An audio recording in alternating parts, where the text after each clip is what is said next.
Hello and welcome everyone to our new LinkedIn Live series, where we are engaging with thought leaders from across the B2B industry to discuss buyer trends and go-to-market realities. Over the past 8 years, Trust Radius has studied the evolution of B2B tech buying behaviors through market surveys, revealing shifts in buyer behavior, which is a reflection of economic and workplace realities. In this year's report, the 2024 B2B Buying Disconnect, the year of the brand crisis, what shines through is how many companies are underestimating the importance of brand awareness and perception as vendors have scaled back brand investment. Buyers are gravitating towards familiar products that they've used before, that they're used to, that they've heard about from their networks or had significant exposure to. In this session, we're chatting with Millie Beethman, Senior Director, Go-to-Market Strategies and ZoomInfo Labs, and Sinihan Kerman, Senior Director of Revenue Operations at TIS, Treasury Intelligence Solutions. Thank you guys so much for being here today. We really appreciate your time. We can't wait to dive into the conversation. I just want to tell everybody a few key themes about the report, some of the data, before we hop in and hear your perspectives.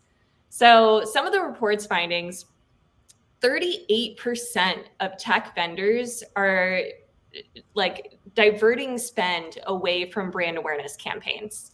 That could be because of budget cuts and the economy. We know the tech industry has been ridden with layoffs this year, and some companies aren't doing as well. So investing in demand gen makes sense, right? So 53% of vendors that we surveyed said they were pivoting spend towards demand. So here's the disconnect. So even though tech vendors are doing that, they're investing in demand gen, buyers are actually creating their shortlist based on brands that are top of mind for them. So 78% of buyers reported selecting products that they had heard of before even starting their research process. So if you're not on that buyer shortlist, you're in trouble. From the very beginning. And, buyer confidence is high on products with a proven reputation. The old adage that no one ever got fired for buying IBM is back in play, and it makes sense. Nobody wants to take a risk on something that might not pan out for them. Their job's on the line, their reputation's on the line. So I get it. I'm curious to hear from you guys. What is your take on this whole investment in brand awareness as a top funnel strategy to actually help drive demand in today's market? Yeah, I mean, I can start. I think like just to echo what you said, Grace, I think, with all the economic uncertainty in the market, I think, companies have been so laser focused on demand gen because it's faster, right? In most people's mind, it's going to bring you like faster results. But I've been thinking about this, and there's like a silly metaphor here. But I've been thinking about it as like you're missing out on the long game, right? And I've been thinking about it as like when you go to a party and you're trying to make friends, right? And nobody knows your name, right? On the flip side, right, when lesser brands are basically like showing up to a party that they weren't even invited to, like you don't even get a conversation, right? You don't get a shot at a conversation or making friends. There's no opportunity there. And I think that's something really like visceral to think through. Like what happens if you're showing up to a party that you're not invited to? Like nothing's going to happen. You're going to walk out the door. It's a huge miss. But there's also such opportunity to sort of embrace this brand gen era and start to get back on the right track. Yeah, absolutely. And I'd echo that where, we know that these buyers are making decisions based on brands that they are familiar with. More of that energy needs to go into making sure that you're one of those familiar names. So I think in that report, Millie, you made a great call out that brand awareness really needs to be involved in every single stage of the funnel, every single piece of the buying journey. It's not just something you do at the top of the funnel anymore. Yeah, and it makes sense when we talk about it here in this forum, right? Of course, we want to invest in the top of funnel. Of course, brand awareness is important, but that's not the reality for some of our companies, some of our tech vendors today that are in budget planning. So I'm curious to hear if you were giving advice to a marketing team on budget planning, how would you encourage them to get buy-in on brand awareness campaigns that maybe don't have that one-to-one attribution ROI immediately, and get that investment to encourage they stay top of mind. Yeah, I think it's, if you don't mind, Billy, I'll go first. I think it's a little bit about painting that longer term picture. Just like you mentioned, it's playing that long game. So if you can adequately tell the story of how this brand gen approach will lead to results in the longer term, even if it is indirectly, that's really going to be the way to approach it. I don't know. What do you think? Yeah. I think it's interesting because I think generally like there's a lot of conversation about attribution right now. I think I'm seeing it on the sales side as well, like much further down the funnel. Like there's these conversations around like, okay, how do you attribute, sales activities maybe as part of your sort of multi-touch attribution model? I think on the other side, it's like, okay, where does brand fit in? And I do think there's this conversation that must happen right now to just sort of reevaluate the funnel end to end. And I think if you do that, you start a conversation that potentially does open up the opportunity to say, oh, I want to spend more right in this area. But I think generally it's like a good call out that I think there's a lot of conversation that should be happening because we're going through such a meaningful shift, right? Gen AI's come in to, essentially jack up our efficiency. And so like you're in this transition moment, why not through that also reevaluate how you're sort of attributing and therefore, right, like put it out there that potential investment should sort of increase over the next 6 to 12 months.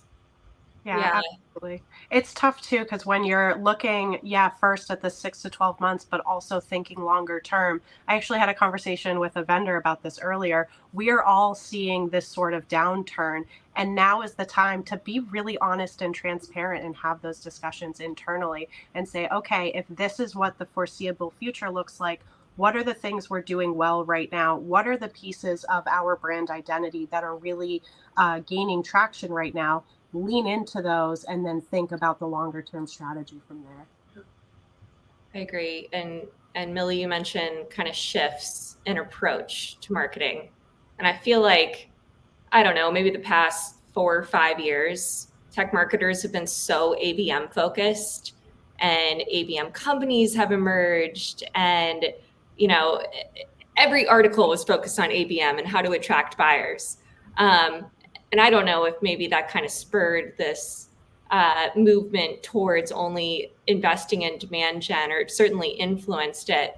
But I'm curious to hear from you. Do you think that this brand gen era is here to stay? Oh, yeah. I mean, I definitely do. I think we're in this shift right now where I think, and really influenced by B2C, right? I think specifically in B2B, like we're starting to be really influenced by what we're seeing in B2B. And what we're seeing there is like creating brand awareness, and most importantly, trust is really like becoming a critical driver of B2B tech buying decisions. And I think it's so much less about having the shiniest features or the best price tag and sort of shoving that down people's throats, but instead thinking about, people are consolidating their tech stacks. They're willing to leverage tools for longer periods of time. And I think what that should sort of trigger in the marketers, that are assessing sort of what brand gen and this brand gen era might mean, is the key here is really trust. I think people want to get to know you. The companies you're selling want to get to know you more before they commit to what could be a longer term relationship today. We're moving from, and I'm seeing this so much, right? We're moving really from like, hey, buy my stuff, to like, let's get to know one another. And it's really interesting because I think if you don't sort of focus on that, right, then you're not going to build up that trust, and you're going to miss out on sort of the long tail of the impact of that. But I also think, I worked in automotive digital advertising for a long time before I moved to ZoomInfo. And I always think about how one of the key strategies that we had was around building and maintaining your online reputation, this concept of online reputation management. And I keep thinking about how that's not really a function today in B2B. Like on the marketing side, like, does anybody have a team that's dedicated to, managing your reputation?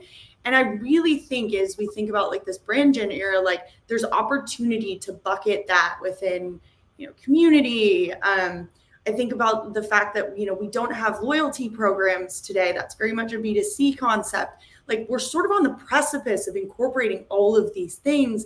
And again, in terms of like we were talking about resetting your attribution model at the same time, like what are these pieces of the puzzle that are going to help you embrace this brand gen era that you're not incorporating today? And so are you putting those forth? Are you having those conversations?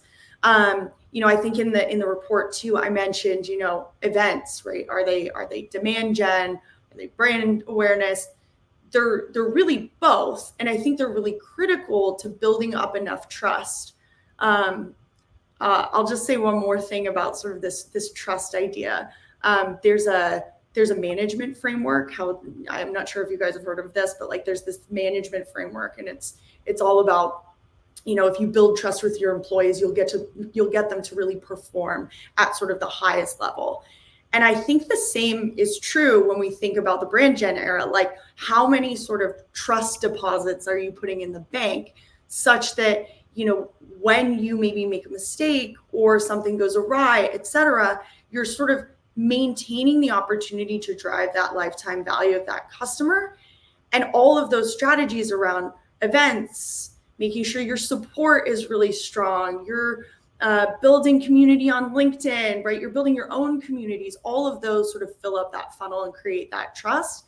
And they drive the lifetime value of your customers, even if you make a mistake. And I think it's really important to consider that, right? As you're sort of approaching these brand gen conversations and thinking about how your company is going to sort of take that on in this era. Yeah, absolutely. And, coming from the trust radius perspective, I could go on and on about how customer voice is probably one of the best tent poles to establish trust with, tech buyers. But I'm curious to hear from you, Cindy. What do you think are some really effective strategies for those maybe tweaking their go-to-market to lean into this brand gen approach? Yeah. I think, Millie, you made a great point that I'm going to lean into here, where we need to kind of shift the thought a little bit and maybe borrow from what we see in B2C. And I loved your party analogy too, because I also, for the past 7 years, have been teaching business and marketing courses at the University of New Hampshire.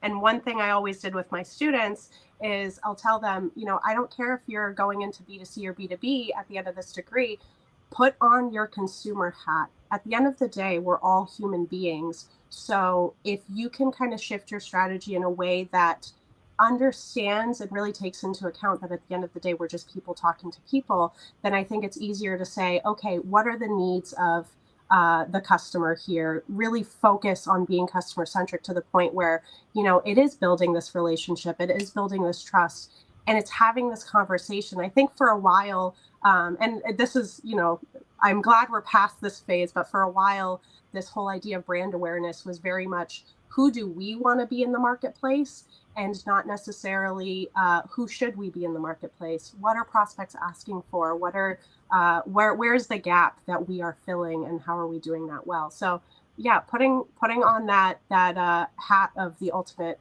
buyer, and in this case now the buying team, knowing who those 3 to 5 people are maybe that you're targeting, and knowing really well what they care about and being able to speak to that is important.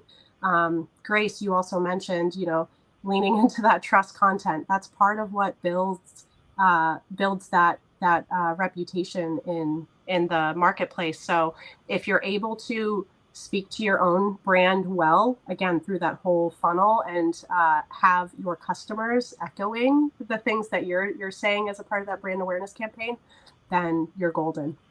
Yeah. Cindy, you had said you like focused in on like being customer centric. It's interesting at ZoomInfo, we've taken customer centric and we've slightly rebranded that to be customer first. And I think it really like cements exactly what you're saying. It's like, okay, think about as you are building your brand, right? How to think about the customer first. It's not just even centric. It's like putting them before yourself. It's such a great call out. And I think knowing your buyers, knowing your customers really, really well is what you need to have really good positioning in the market. I'm sure we all have marketers have read value positioning. We're like, oh, what is that? That doesn't make sense. That's missing the mark. So at that point, Millie, I'm curious to hear from you. What are some common mistakes that folks make when they're really trying to beef up their brand awareness campaigns, and they're just totally missing the mark and flopping? Yeah. I feel like I have a couple, and I think I want to talk about it from the perspective of this like brand gen era, like where, Cindy mentioned like thinking about brand throughout the funnel, not just as a function of filling the top of the funnel. There's a couple like ones that are so easy to fix. Because we've been so focused on demand gen, we've been like really focused in right on like this move from like one-to-many conversation to one-to-one. Grace, you mentioned like this obsession with ABM. It's really interesting though, recently, and as we've been talking about sort of brand gen, I've been like thinking about all the companies I work with and looking at the emails that they're sending, et cetera. And there's so many times when using email as a channel, people just forget to mention the company. Like it's just not in there. So you get these emails, right? Or even, when you're promoting a webinar or a virtual event, people just forget to mention the company and talk about like what they do and who they are. And like, that's so easy to fix, right? Just make sure that even if you're personalizing, right, and trying to get to that sort of one-to-one, person-to-person conversation, right, don't forget to tell them like who you are and where you come from and what products you sell. They might not know you because you haven't done enough to like focus on and invest in brand awareness. So really important to like double down and look at it through the lens of like, oh, okay, does this person actually know who I am? Or know who we are as a company? It's so easy to like forget to sort of reintroduce your company. I think in terms of like new things, I think especially in the enterprise, I'm just seeing a huge miss on the opportunity to activate like internal influencers and champions. We're really seeing the impact. I think if anybody's on, everybody's watching a LinkedIn Live right now, like you're on LinkedIn every single day. And the companies where executive leaders are taking on that role of like top influencer versus the companies who aren't, right? There's a huge gap in terms of like those companies' names showing up even more broadly than they would, right? If you were just sort of committed to your brand, your brand page and sort of the brand content on something like LinkedIn. I also think it's important to sort of consider that with respect to how you're hiring executives. If your executives' names are sort of starting to become like synonymous with your brand, I think that's a really good thing. And as you're thinking about hiring executives, like, do folks have a great network? Are they, known in their industry? Are they a thought leader? Are they, dare I say it, an evangelist?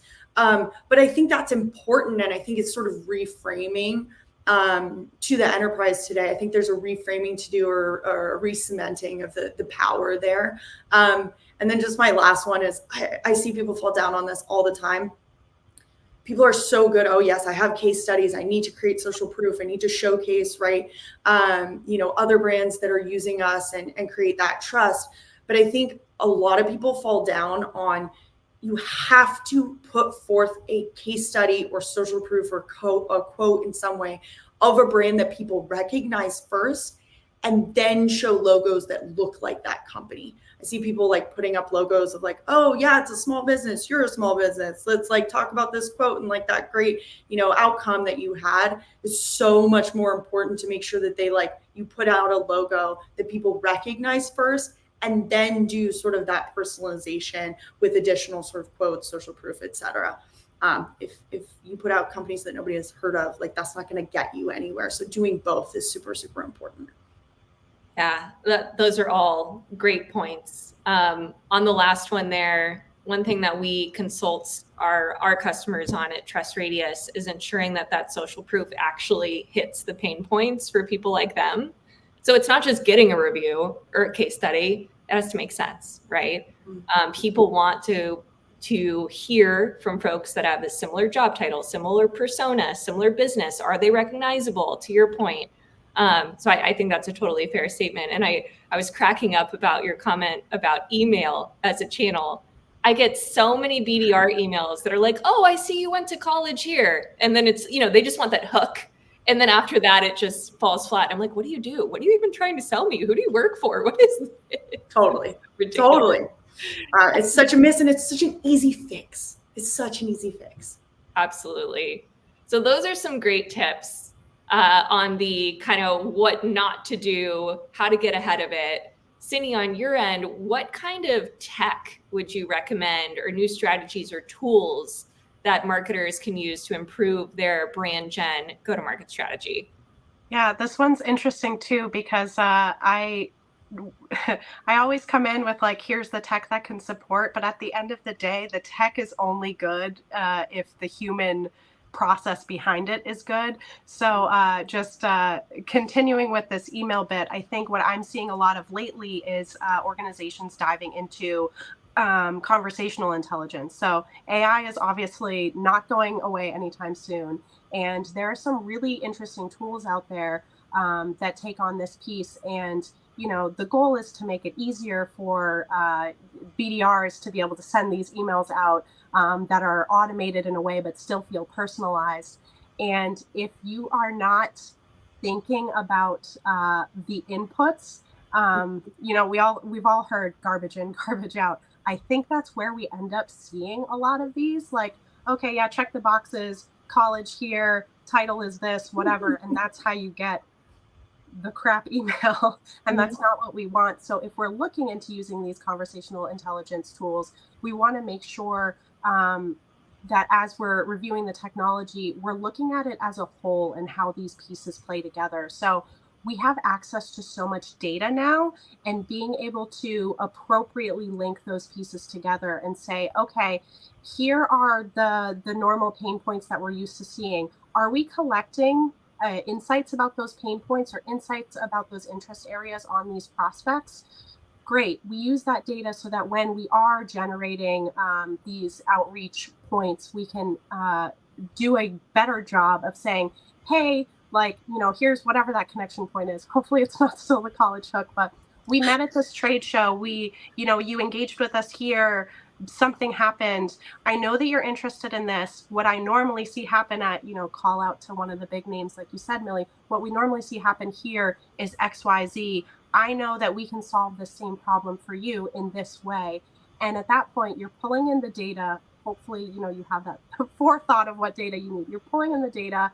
You are making it personalized, with this automated touch, but at the same time, you are thinking about what the customer needs. And I love that customer first instead of customer centric.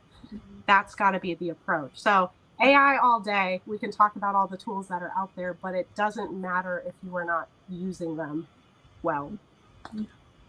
Yep, for sure. And I'm sure you're just preaching to the choir with Millie over at Zoom Info.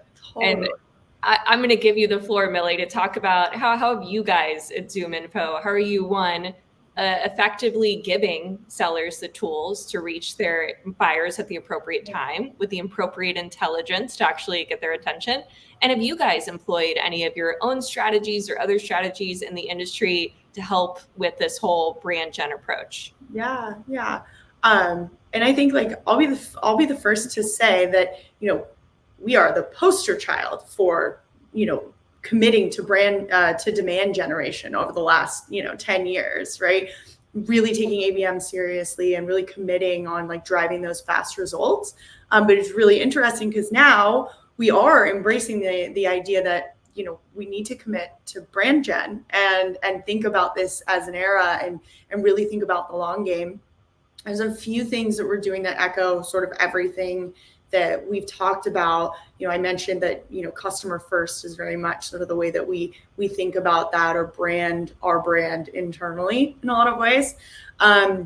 But as a data company, I think, if we think about creating trust and sort of the other angle of social proof, we're a data company. So like privacy and security, super important, right? And so we've doubled down on not only like the places where that's showing up online and how we're, showcasing that to our market, but also really building it into our narrative, right? Those certifications are a huge part of our corporate story. And when we're sort of demoing with customers, we've taken it really seriously to sort of showcase and really dig in there. That's been super important. We're also, very much an enterprise upmarket business. And so, privacy and security sort of double in importance there. So we've really doubled down there. And I think that that's a critical thing if you're an organization that can certify on specific sort of privacy and security certifications, like do that, commit. It's really important. I'll be interested to see if some of the startups that I'm seeing out there today, sort of when they start to take those moves to do that. Building community right now, like we have our customer advisory boards, which are essentially places for customers to give sort of really sort of clear and sort of unbridled feedback.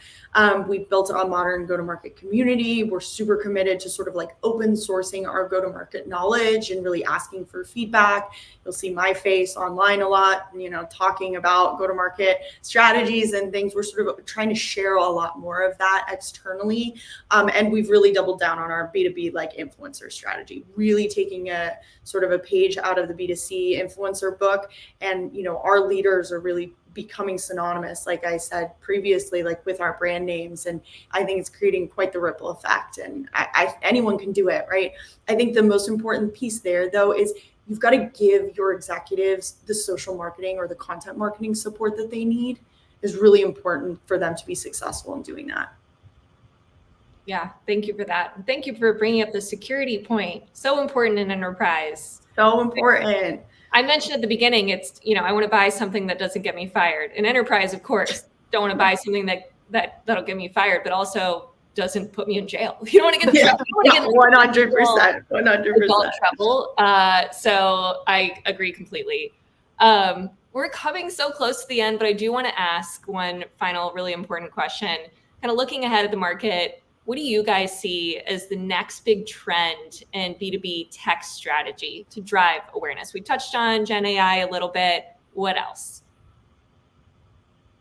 Cindy, you go. I'm interested to hear. So I think you and I are both nerding out over the same thing that we're seeing right now. I like that you touched upon how you guys are leaning into the influencer piece at ZoomInfo. That's also one of the ones I've talked about in the classroom a lot, how it's kind of moving out of just being a B2C type of thing. And I think those voices we're going to see more and more. I'm heavily in the CRM space just because of what I do. And the organizations that are doing well are the ones that have those well-known voices in the marketplace that are echoing that brand constantly. And I think that is the piece that we're catching up with. We're not quite seeing it. I'm seeing it start to gain some traction here, but this whole idea of brand gen being so important and being able to solidify that brand message in the marketplace to be able to compete against the bigger names. If you're not one of the bigger names, it's going to take more than just your organization talking about yourself that way. You need those external voices. So the influencer piece is really great. I do think we're going to see some more folks leaning into this trust content that we're seeing, review sites. This is another one that comes up in the classroom a lot. Like think about yourself as a consumer before you go buy something, because we're all buying stuff online now. What do? The first thing you do is check the reviews, check the comments, and see, like, is this a good product? Is this dress going to be the right size, or am I going to get a little doll dress in the mail? So being able to see like other people at similar organizations with similar roles to you saying, yes, this solved this and this problem for us. We loved onboarding any of those things, it's going to really, really move the mark. Yeah. Yeah. I completely echo both of those points, but I'll double down on, the intelligence that you can get from review sites like Trust Radius, or, we talk about those as second party signals at ZoomInfo. So there's first party signals, right? There's second party signals, and there's third party signals that, you might get from ZoomInfo. The integration of second and third party signals allows you to think about your digital and online reputation and leverage that data, right? To really, I think about it as like you're basically unlocking previously like unknown shoppers in your funnel, right? Those, to Cindy's point, like those people are on Trust Radius, they're looking at these review sites, right? But do you know who they are? Are you capturing that? If you have access to second party data and those second party signals, then you can start to actually like plug them into your motions and utilize that to, again, capitalize on that, depending on, no matter where they are in the funnel. It could be top, could be bottom, but you can really start to sort of build that brand gen, right, motion. And I'll double down, I think, here, I just think activating your champions as part of that influencer strategy. It sounds like a topic for a whole nother LinkedIn Live. And, I love all of that, using your customers' social proof throughout the funnel. It makes sense. This was super duper helpful. I really enjoyed the conversation today. Thank you guys for being here. I know everybody is super busy. Thank you to the folks that hopped on and watched this, or if you're watching it on demand. To our audience, don't forget to download our 2024 B2B Buying Disconnect report. That's going to pop up on the screen here. There it is in just a second. And this isn't the only one of these. This is a series. So our next one is going to be on August 29th. We have a variety of amazing speakers. We have our own SVP of Marketing, Allison Havner, John Miller, who's the co-founder of Marketo and Engagio, Allison Metcalf, CRO of Cloudinary, and Scott Fair, VP of Global Pre-Sales at 6 Sense. So an amazing crew. Hope to see you guys on the next one. And again, thank you, Cindy and Millie, so much. I hope you have a great rest of the week, and we'll talk soon. Thanks. Thanks, all.